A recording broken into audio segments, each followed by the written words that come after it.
শরীরের অবস্থাও তথার্থ। এর মধ্যে উচ্চ ঝামেলা, কান ঘটাইতে আসছে পিঁপড়ারা। আসলে আমাদের সামনে পিঁপড়ারা, তারা এটা প্রতিবাদ সভা লাগে। আসলে প্রতিবাদ সভা একটু কইলেই ভালাই না, সাত জানলে ব্যাপার আছে।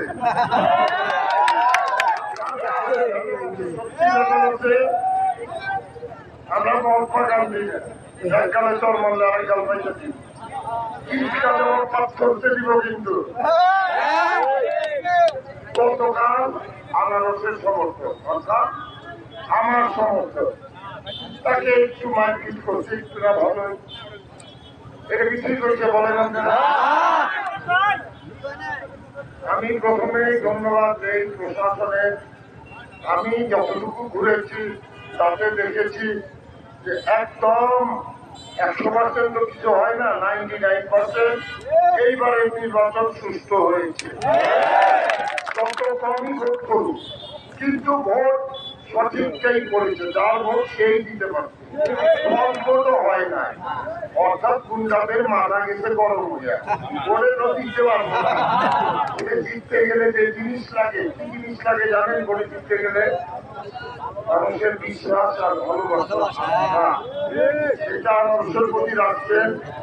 এখনো শপথ নেই নাই, তার আগেই শুরু হয়ে গেছে। এটাই বলবো যে এটাই যেন তোমাদের বাবা প্রথম হয়। আর যদি আরেকবার একটু এদিক সেদিক করতে চাও, ওইটাই কিন্তু ইনশাল্লাহ শেষ করে দিব।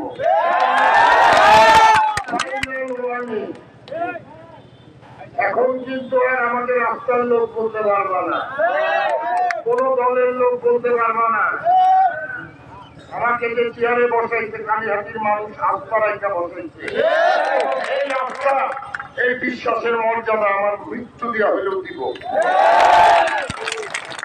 আমি আপনাদের বলি, প্রশাসনকে আরেকবার ধন্যবাদ জানাই।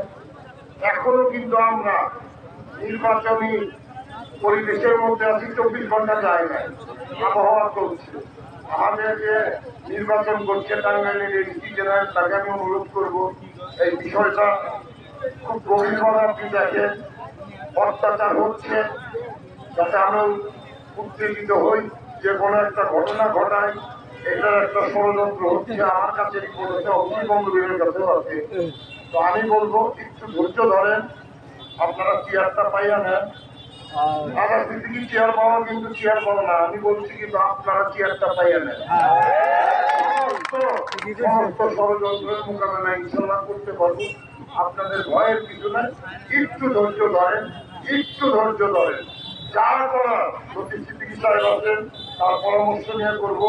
কাজে সিদ্দিকী সাহেব হওয়ায় বাইকে আসেন এই বন্ধু হিসাব, এই মাটির সন্তান, সে আমাদেরও মুরব্বী, নাকি? তা যদি হয়, তারপরে তো আমি আসি, তারা যে সাজেশন দিবে, যে দিক নির্দেশনা দিবে, সেই অনুযায়ী কালিহাতিতে উন্নয়ন হবে, কাজও হবে।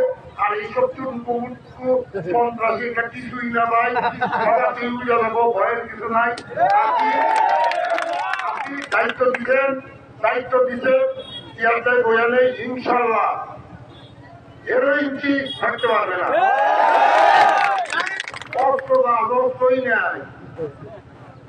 অবৈধের গন্ডি লাইসেন্স হয়, অনেকের কাছেই থাকতে পারে, তাই না? এটা আলোচ্য সূচি না, একটু ধৈর্য ধরেন। আর যাদের এই আওয়ামী খান নির্বাচন করতে যাইয়া আপনারা লাঞ্ছিত হয়েছে, আমি আপনাদের সমবেদনা জানাই। আমি আপনাদের বলবো একটু ধৈর্য ধরেন, ইনশাল্লাহ লতিফ হিসাব যেভাবে বলবে, কংগ্রেস হিসাব যেভাবে বলবে, বিচার করে ছাড়বো সবাই।